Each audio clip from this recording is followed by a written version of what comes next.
But television advertising was only one of two key decisions Ruth and Elliot made in the 50s that elevated Mattel from a profitable business into a corporate giant. The other decision was about the creation of a new doll. Barbie, you're beautiful. You make me feel my Barbie doll is really real.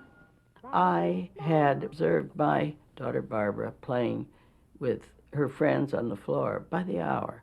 They would play with adult paper dolls. I tried to convince Elliot that we could make a three-dimensional doll and create such play patterns. And he said it'd be impossible for us to do. She thought it was a good idea, and I didn't think it was a great idea because Ideal Toy at that time had a line of small dolls, and they were dressed up, but they were kind of 12-year-old dolls, you know, that kind of a doll.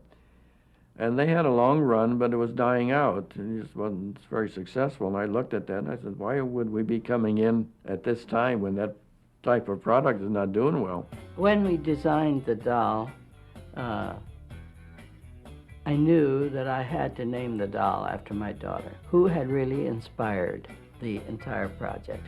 So we named the doll Barbie. It took us 3 years to bring the doll out, and 1959 was the great year in which we introduced this product. We were very, very disappointed initially at Toy Show. Half of our customers didn't want to buy the thing. And so I was telling Ruth, see, I told you, you know. But as soon as it got on the counter, I was wrong, she was right. The mothers and children bought those dolls and those clothing so fast that the consumer made the Barbie doll an instant success. It thrills me to walk into an airport and see a child carrying her Barbie doll, or be in an assemblage of people and have a child playing with her Barbie.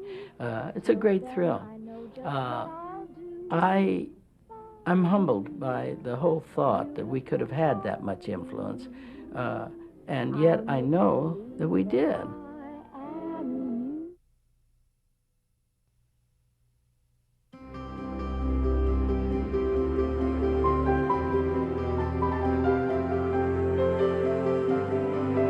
Well, let's see. I think it's right about here. No? Nope. Oh, here it is!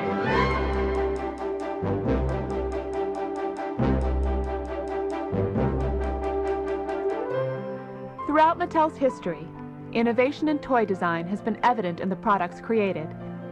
And the historic toys produced during the company's first 30 years serve as a reminder of just how truly creative the people of Mattel have always been, and why today it is the largest toy company in the world.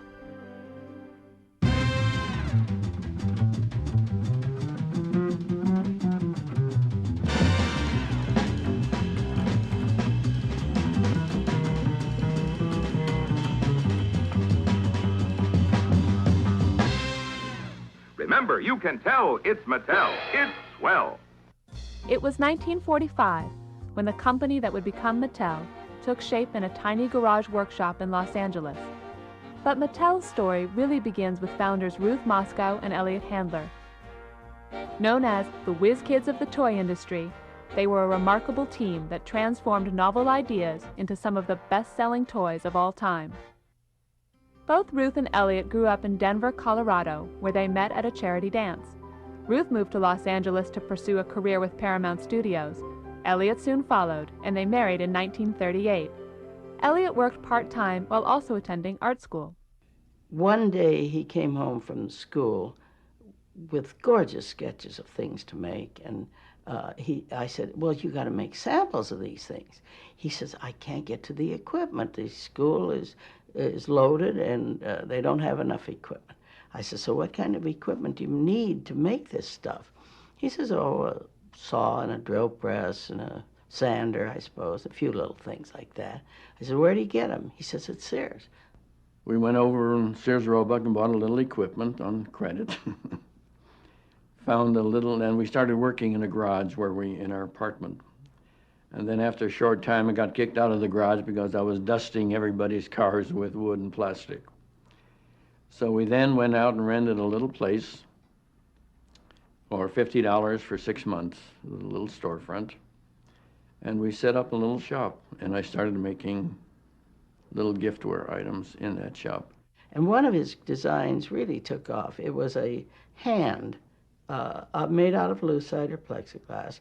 And the idea was to put a little water and then put a flower in there and pin it on. And this thing turned out to be a great success. And when he set up his shop making this equipment, he got a fellow named Harold Matson to help him with making ovens and some of the stuff.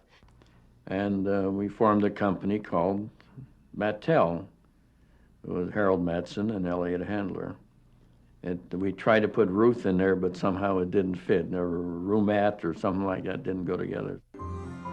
Their first products were picture frames made from pieces of flocked wood. Ruth took the samples of the frames to a major photography studio and landed a large order.